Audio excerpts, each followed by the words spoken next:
Jai Shri Gurudev. Welcome to accountancy class session 4. So ನೋಡಿ already ನಾವು session 3 sessions complete ಆಗಿ ಮಾಡಿದ್ದೀವಿ successful ಆಗಿ. ಈಗ 4th ಸೆಷನ್. ಈ 4th ಸೆಷನ್ ಏನು ಕಂಟೆಂಟ್ ಇದೆ ಇವತ್ತು 4th ಸೆಷನಲ್ಲಿ ಅಂತ ಹೇಳಿದ್ರೆ computation of interest on drawings. ಯಾವ ಮೆಥಡ್? Simple method. ನೋಡ್ಬೇಕು, ಇಲ್ಲಿ ಫೋಕಸ್ ಮಾಡ್ಬೇಕು ನೀವು. Today's content computation of interest on drawings. Which method? Simple method. Session 1ನಲ್ಲಿ ನಾವು ಹೇಳಿದ್ವು ಅಂದರೆ 1 ಮಾರ್ಕ್ಸ್, 2 ಮಾರ್ಕ್ಸ್, 6 ಮಾರ್ಕ್ಸ್ ಮತ್ತು 5 ಮಾರ್ಕ್ಸ್ಗೆ ಅಂತ. 1 and 2 ಮಾರ್ಕ್ಸ್ ಜೊತೆಲೇ ಹೋಗ್ತಾ ಇದೆ. 1 and 2 ಮಾರ್ಕ್ಸ್ಗೆ ಆನ್ಸರ್ ಮಾಡ್ಬೋದು, ಆಲ್ರೆಡಿ ನೀವು ನೋಡ್ತಾ ಇರ್ಬೋದು. 6 ಮಾರ್ಕ್ಸ್ಗೆ ಮೇಯ್ನಾಗಿ ಇಂಟ್ರೆಸ್ಟ್ ಆನ್ ಡ್ರಾಯಿಂಗ್ಸ್ ಬರುತ್ತೆ ಅಂತ ಹೇಳಿದ್ದೆ. ಸೆಷನ್ 1ನಲ್ಲೇ ಹೇಳಿದ್ದೆ, ಸೆಷನ್ 2ನಲ್ಲೂ ಹೇಳಿದ್ದೆ, ಸೆಷನ್ 3ನಲ್ಲೂ ಹೇಳಿದ್ದೆ. So interest on drawings 3 methods ಬಗ್ಗೆ ಡಿಸ್ಕಸ್ ಮಾಡಿದ್ವು, ಅಂದರೆ ಹೇಳಿದ್ದೆ, ಒಂದು ಬ್ರೀಫ್ ಐಡಿಯಾ ಕೊಟ್ಟಿದ್ದೆ. Simple method, product method, average period method ಅಂತ. ಸೊ ಇವತ್ತಿನ ಕ್ಲಾಸ್ನಲ್ಲಿ ನಾವು ಸಿಂಪಲ್ ಮೆಥಡ್ನ ಡಿಸ್ಕಸ್ ಮಾಡಿ. ಓಕೆ, ಈಗ ಸಿಂಪಲ್ ಮೆಥಡ್ ನಾವು ಡಿಸ್ಕಸ್ ಮಾಡೋಕ್ಕಿಂತ ಮುಂಚೆ ಒಂದು ಎಕ್ಸಾಂಪಲ್ ಆಗಿ ಒಂದು ಇಲಸ್ಟ್ರೇಷನ್ ತಗೊಳ್ಳೋಣ. ಓಕೆ, ಒಂದು ಎಕ್ಸಾಂಪಲ್ ಇಲಸ್ಟ್ರೇಷನ್.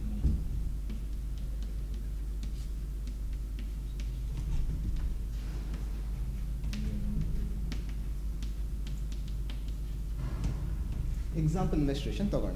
ಈಗ ನಿಮ್ಮ ಸ್ಕ್ರೀನ್ ಮೇಲೆ ಈಗ ಎಕ್ಸಾಂಪಲ್ ಇಲಸ್ಟ್ರೇಷನ್ ಬರುತ್ತೆ, ನೀವು ಸರಿ ನೋಡ್ಕೊಳ್ಳಿ. ಆ ಸ್ಕ್ರೀನ್ ಮೇಲೆ ಬರುತ್ತೆ. ಈಗ ಇಂಟ್ರೆಸ್ಟ್ ಆನ್ ಡ್ರಾಯಿಂಗ್ಸ್ ಕ್ಯಾಲ್ಕುಲೇಟ್ ಮಾಡೋಕ್ಕೆ ಎಕ್ಸಾಮಿನೇಷನ್ ಈ ಥರ ಕ್ವೆಶನ್ ಕೊಡ್ತಾರೆ. ಸೊ ಇದನ್ನು ಬೇಸಾಗಿ ಇಟ್ಕೊಂಡು ನಾವು ಸಿಂಪಲ್ ಮೆಥಡ್ ಮತ್ತು ಪ್ರಾಡಕ್ಟ್ ಮೆಥಡ್ ಯೂಸ್ ಮಾಡಿ ಇಂಟ್ರೆಸ್ಟ್ ಕ್ಯಾಲ್ಕುಲೇಟ್ ಮಾಡೋಣ. ಈ ಒಂದು ಇಲಸ್ಟ್ರೇಷನ್ 6 ಮಾರ್ಕ್ಸ್ಗೆ ಇಂಪಾರ್ಟೆಂಟ್ ಆಗಿರುತ್ತೆ ಮೇನ್ ಎಕ್ಸಾಮಿನೇಷನಲ್ಲಿ. ಆದ್ದರಿಂದ ಇದನ್ನು ಗಮನ ಇಟ್ಟು ಕೇಳಿಸ್ಕೊಳ್ಳಿ, ಎಸ್ಪೆಷಲಿ ಪ್ರಾಡಕ್ಟ್ ಮೆಥಡ್. ಓಕೆ, ಗಮನಿಸಿದ್ರಾ? ಸ್ಕ್ರೀನಲ್ಲಿ ಬಂತಲ್ವಾ? ಓಕೆ, ಏನಿತ್ತು ಸ್ಕ್ರೀನ್ ಮೇಲೆ? A and B are partners. A and B are partners sharing profits in the ratio of 1:1. A and B are partners sharing profits in the ratio of 1:1. ನೋಡಿ, ಗಮನಿಸಿರ್ಬೇಕು, screen ಮೇಲೆ ಇದೆ, question ಬಂದಿದೆ, ಆಯಿತಾ? ಜೊತೆಗೆ A withdrew cash from the business for is personal use. Right, ಇದೆ ಅಲ್ವಾ? ಯಾವ ಡೇಟಲ್ಲಿ withdraw ಮಾಡಿದರು? 1/6/2018ನಲ್ಲಿ, ದೆನ್ 1/10/2018ನಲ್ಲಿ, ದೆನ್ 1/1/2019ನಲ್ಲಿ. ಹೌದಾ? 1/6, 1/10, 1/1. ಸೊ 1/6ನಲ್ಲಿ 2000 rupees ವಿತ್ಡ್ರಾ ಮಾಡಿದ್ದಾನೆ. ಅಕ್ಟೋಬರಲ್ಲಿ 5000 rupees, ಜನವರಿಲಿ 7500 rupees.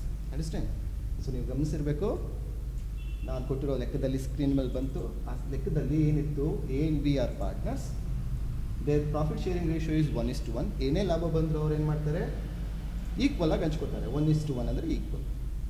ಅದರಲ್ಲಿ ಎ ಅನ್ನೊಬ್ಬ ಪಾರ್ಟ್ನರು ಜೂನ್ನಲ್ಲಿ 2000 ವಿತ್ಡ್ರಾ ಮಾಡ್ದ ಬಿಸ್ನೆಸ್ ಫರ್ಮಿಂದ. ಕ್ಯಾಶ್ನ 2000 ರೂಪಾಯಿ ಕ್ಯಾಶ್ನ ತೊಗೊಂಡು ಹೋದ ತನ್ನ personal ಯೂಸ್ಗೆ.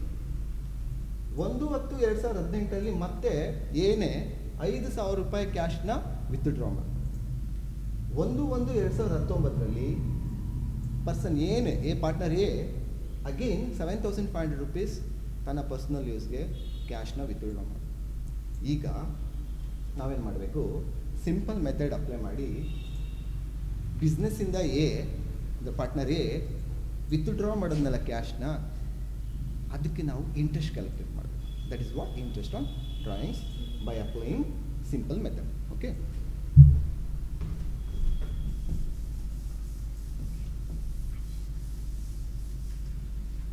let us discuss one by one. ಈಗ ನಾವೇನು ಹೇಳಿದ್ವಿ? ಸಿಂಪಲ್ ಮೆಥಡ್ ಅಂತ ಹೇಳಿದ್ವಿ. ಸಿಂಪಲ್ ಮೆಥಡ್ ಹೇಗೆ ಮಾಡಿ, ಸಿಂಪಲ್ ಮೆಥಡ್ ಯೂಸ್ ಮಾಡ್ಕೊಂಡು ಹೇಗೆ ನಾವು ಇಂಟ್ರೆಸ್ಟ್ ಕ್ಯಾಲ್ಕುಲೇಟ್ ಮಾಡೋದು? Again I repeat, A partner withdrew cash for his personal use on different dates. Okay, so June, October, January, different amounts he has withdrawn, on which the firm has to charge interest. ಲೆಕ್ಕದಲ್ಲಿ interest ಕೊಟ್ಟಿದೆ. ಎಷ್ಟು? Rate of interest 10% per annum. 10% per annum rate of interest ಕೊಟ್ಟಿದೆ.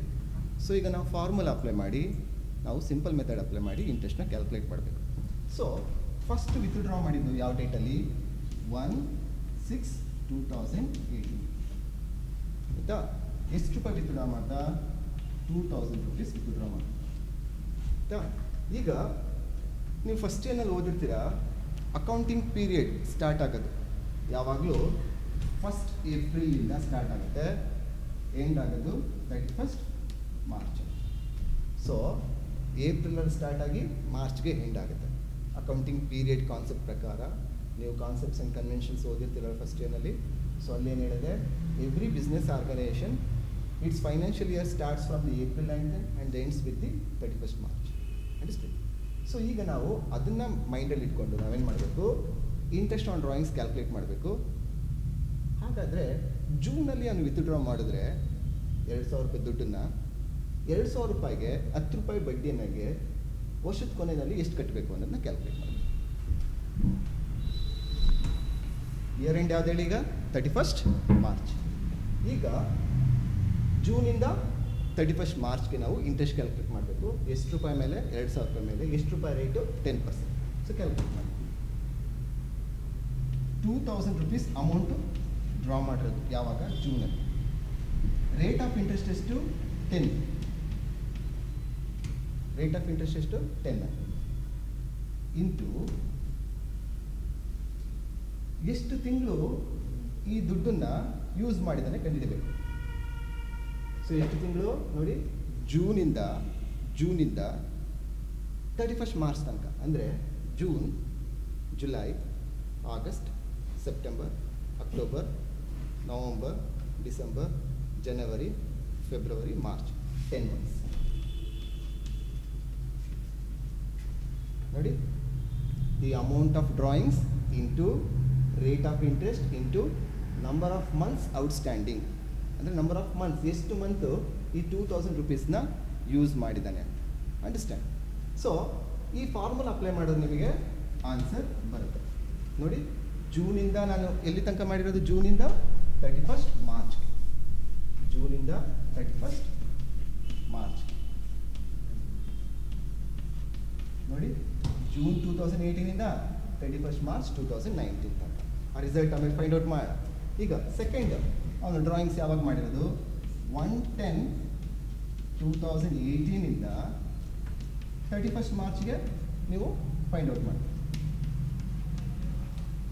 ಎಷ್ಟು ಸಾವಿರ ರೂಪಾಯಿ draw ಮಾಡಿರೋದು? 5,000 rupees into 10/100 into ಇಲ್ಲಿ number of months outstanding ನೀವು ಮಾಡಬೇಕಾದ್ರೆ ಹೇಗೆ ಥರ ಕ್ಯಾಲ್ಕುಲೇಟ್ ಮಾಡಬೇಕು? ಅಕ್ಟೋಬರಿಂದ ಮಾರ್ಚ್ಗೆ. October, November, December, January, February, March. 6 months. 6/12. ಓಕೆ. ನೆಕ್ಸ್ಟ್ ಮೂರನೇ ಡ್ರಾಯಿಂಗ್ಸ್ ಮಾಡಿರೋದು 1/1/2019 ಇಂದ 31st ಮಾರ್ಚ್ 2019. ಆ ಥರ್ಡ್ ಡ್ರಾಯಿಂಗ್ಸ್ ಅಂದರೆ ಜನವರಿಲಿ ಮಾಡಿದ್ದು ಎಷ್ಟು ಅಂದರೆ 7,500 into rate of interest 10% into number of months outstanding ಎಷ್ಟು? ಜನವರಿ, ಫೆಬ್ರವರಿ, ಮಾರ್ಚ್ 3. /12. ಸೊ ನೋಡಿ, ಫಾರ್ಮುಲಾ ಏನಾಯಿತು? The amount of drawings withdrawn into rate of interest into number of months outstanding. Okay, number of months outstanding 10 ಅಂತ ತೊಗೊಂಡಿದ್ದೀವಿ. But ಇಲ್ಲಿ ನಾನು /12 ಅಂತ ತೊಗೊಂಡಿದ್ದೀನಿ. ಯಾಕೆ ಅಂತ ಹೇಳಿದ್ರೆ ಇಲ್ಲಿ ನೋಡಿ, ದ ಪರ್ಸೆಂಟೇಜ್ 10% ಇದೆಯಲ್ಲ, ಇದು ವರ್ಷಕ್ಕೆ ಕೊಟ್ಟಿರೋದು. 10% ಇದೆಯಲ್ಲ, ಇದು ವರ್ಷಕ್ಕೆ ಕೊಟ್ಟಿರೋದು. ವರ್ಷ ಅಂದರೆ ಎಷ್ಟು? 12 months. ವರ್ಷ ಅಂದರೆ ಎಷ್ಟು? 12 months. ಹಾಗಾದರೆ ನಮಗೆ ಬೇಕಾಗಿರೋದು 10 monthsಗೆ ಮಾತ್ರ. ಸೊ ನಾವು ಅದಕ್ಕೇನು ಫಾರ್ಮುಲಾ ಯೂಸ್ ಮಾಡ್ತೀವಿ? 12 ತಿಂಗಳಿಗೆ 10% ಇಂಟ್ರೆಸ್ಟ್ ಆದರೆ 10 ತಿಂಗಳಿಗೆ ಎಷ್ಟು ಅಂತ. 12 ತಿಂಗಳಿಗೆ 10% ಇಂಟ್ರೆಸ್ಟ್ ಆದರೆ 10 ತಿಂಗಳಿಗೆ ಎಷ್ಟಾಯಿತು ಅಂತ ಕ್ಯಾಲ್ಕುಲೇಟ್ ಮಾಡಬೇಕು. ಸೇಮ್ ಅದೇ ಥರ 10% ಇಂಟ್ರೆಸ್ಟು 12 monthsಗೆ ಕೊಟ್ಟಿರೋದು. 10% ಇಂಟ್ರೆಸ್ಟು 12 monthsಗೆ ಕೊಟ್ಟಿರೋದು. ಸೊ 10% ಇಂಟು 12 monthsಗೆ ಆದರೆ 6 monthsಗೆ ಎಷ್ಟು? 10% ಇಂಟು 10% ಇಂಟ್ರೆಸ್ಟ್ 12 monthsಗೆ ಆದರೆ 3 monthsಗೆ ಎಷ್ಟು ಅಂತ ಕಂಡಿದ್ದೇವೆ. ಸೊ /12 ನಾವು ಅದಕ್ಕೆ ಯೂಸ್ ಮಾಡಿ. ಸೊ ಈಗ ನೀವೇನು ಮಾಡಬೇಕು? ಒಂದು 1 minute ನೋಡಿ ಯಾವ ಥರ ಆನ್ಸರ್ ಬರುತ್ತೆ ಅಂತ ಆನ್ಸರ್ನ ನೋಡಿಕೊಂಡು ನೀವು ವರ್ಕೌಟ್ ಮಾಡಿ ಟ್ರೈ ಮಾಡಿ. ನೀವು ವರ್ಕೌಟ್ ಮಾಡೋಕ್ಕೆ ಟ್ರೈ ಮಾಡ್ತಿದ್ದಾಗ ನೀವು 1 ಮಿನಿಟ್ ಟೈಮ್ ತೊಗೊಳ್ಳಿ, ವರ್ಕೌಟ್ ಮಾಡಿ, ರಿಸಲ್ಟ್ ನೋಡಿ ಯಾವ ಥರ ಬರುತ್ತೆ ಅಂತ. ಲೇಟರ್ ವಿಲ್ ಗೊತ್ತಾಯ್ತಾ? ಈಗ ಇದನ್ನು ಟೋಟಲ್ ಮಾಡಬೇಕು. 7 + 7 14, ಓಕೆ.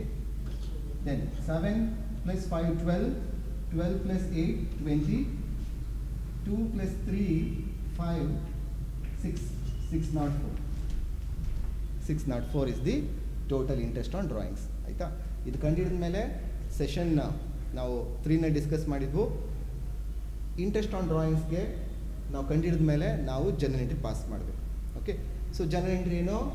ಡ್ರಾಯಿಂಗ್ಸ್ ಅಕೌಂಟ್ ಅಂದರೆ as drawings account debit 604 to interest on drawings account credit 604. Okay, ನೋಡಿ ಈ ಕ್ಲಾಸಿಗೆ ಸಂಬಂಧಪಟ್ಟಂಗೆ ಸಿಂಪಲ್ ಮೆಥಡ್ಗೆ ಏನಾದರೂ ಡೌಟ್ಸ್ ಇದ್ದರೆ ಕಮೆಂಟ್ ಸೆಕ್ಷನಲ್ಲಿ ಇದನ್ನು ಡಿಸ್ಕ್ಲೋಸ್ ಮಾಡಿ. ಸೊ ಯಾಕೆ ನಾವು 12 ತೊಗೊಂಡಿದ್ದೀವಿ, ಡಿವೈಡ್ ಬೈ 12 ತೊಗೊಂಡಿದ್ದೀವಿ, ಏನಾದ್ರು ಮತ್ತೇನಾದ್ರು ಕನ್ಫ್ಯೂಷನ್ ಇದ್ದರೆ ನೀವು ಕಮೆಂಟ್ ಸೆಕ್ಷನಲ್ಲಿ ಡಿಸ್ಕಸ್ ಮಾಡ್ಬೋದು, ಇದ್ರ ಬಗ್ಗೆ ನೀವು ಕೇಳ್ಬೋದು.